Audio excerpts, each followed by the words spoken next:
प्यार से बंधी एक डोर। आरा और सानवी की डोर सिर्फ मोहब्बत की नहीं, इरादों की भी थी। लेकिन जब इस रिश्ते के सामने दौलत, इज्जत और समाज की तलवार उठी, तो हालात ने इन्हें जुदा करने की ठान ली। दोनों ने अपनी पूरी ताकत लगा दी साथ रहने के लिए, पर किस्मत ने ऐसा खेल खेला कि सब दंग रह गए। आखिर क्या हुआ उस रात जिसने पूरी कहानी की दिशा बदल दी? राजस्थान के कस्बे चंदपुर में रहने वाला आरव अपने परिवार का सहारा था। खेतों में काम करते करते उसकी हथेलियां भले ही कठोर हो गई थी, लेकिन दिल हमेशा साफ और कोमल रहा। आरव का सपना था कि उसकी मेहनत से एक दिन उसके खेतों की फसलें सोने जैसी चमके। उधर उसी कस्बे में सानवी अपने परिवार की चहेती बेटी थी। उसकी हंसी पूरे आंगन को रोशन कर देती थी। उसे गाने का शौक था और अक्सर शाम को घर की छत पर बैठकर वह धीमी आवाज में गीत गुनगुनाती, जिसे सुनकर आस पड़ोस तक मुस्कुरा उठता। एक बार कस्बे में मेला लगा। झूले, मिठाइयाँ और लोकगीतों की महफिल से पूरा गांव रोशन हो गया। वहीं पहली बार आरव की नज़र सानवी पर पड़ी। सानवी रंग बिरंगे दुपट्टे में झूला झूल रही थी और हवा में उसके बाल उड़ रहे थे। आरव उस पल को देखते रह गया। जब झूले से उतरते हुए सानवी लड़खड़ाई, तो आरव ने उसे हाथ पकड़कर संभाल लिया। उनकी आंखें मिली और यही वह लम्हा था जिसने दोनों के दिलों में एक अनकही डोर बांध दी।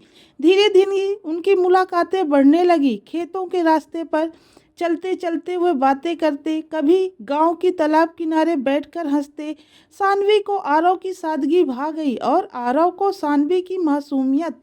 एक दिन आरव ने सानवी को अपनी मेहनत से उगाई पहली फसल दिखाई। गेहूं की सुनहरी बालियों को हाथ में लेकर बोला, देखो, जब सपनों को पसीने से सींचते हैं तो वो ऐसे मुस्कुराते हैं। यह सुनकर सानवी की आंखें भर आई। उसने धीमे से कहा, और मैं चाहती हूँ कि हर मुस्कान तुम्हारे साथ बांट सकूं। लेकिन यह प्यार छुपा नहीं रह सका। सानवी के परिवार को जब पता चला तो तूफान खड़ा हो गया।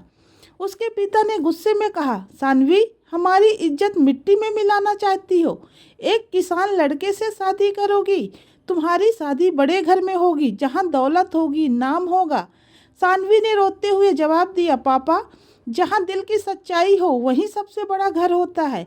परिवार में झगड़े होने लगे। कभी माँ आंसू पोंछते हुए उसे समझाती, तो कभी भाई मजाक में चिढ़ाता, अरे दीदी, खेतों में रहना है क्या पूरी उम्र?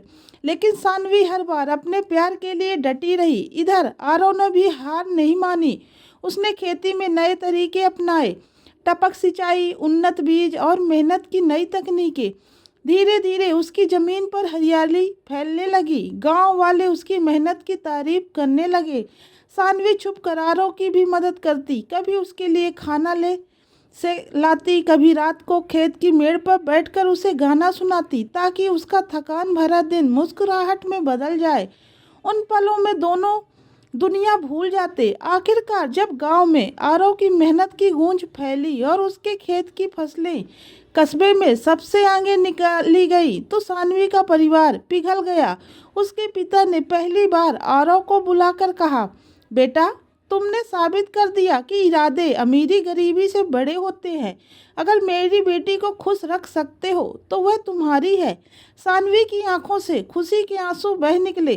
कुछ महीनों बाद चंदपुर की गलियों में शहनाइयाँ बज रही थी। आरव और सानवी की शादी धूमधाम से हो रही थी। गांव के हर घर में मिठाई बांटी जा रही थी। बारात जब निकली तो बच्चे नाच रहे थे और बुजुर्ग दुआएं दे रहे थे। शादी की रात आंगन में दीप जलते रहे और आसमान में चांदनी मुस्कुराती रही। आरव ने सानवी से कहा, देखो, हमने कितनी मुश्किलें झेली, लेकिन आज हम साथ हैं। ये डोर टूटेगी नहीं। सानवी ने हाथ थामते हुए कहा, ये डोर अब हमारी तकदीर है। इस तरह उनकी प्यार से जुड़ी डोर ने पूरे गांव को सिखा दिया कि सच्चा प्यार सिर्फ दिलों को जोड़ता ही नहीं है, बल्कि परिवार और समाज को भी बदलने की ताकत रखता है। तो यह कहानी आपको कैसी लगी है, कमेंट्स करके ज़रूर बताइएगा। अब हम मिलते हैं अगले वीडियो के साथ।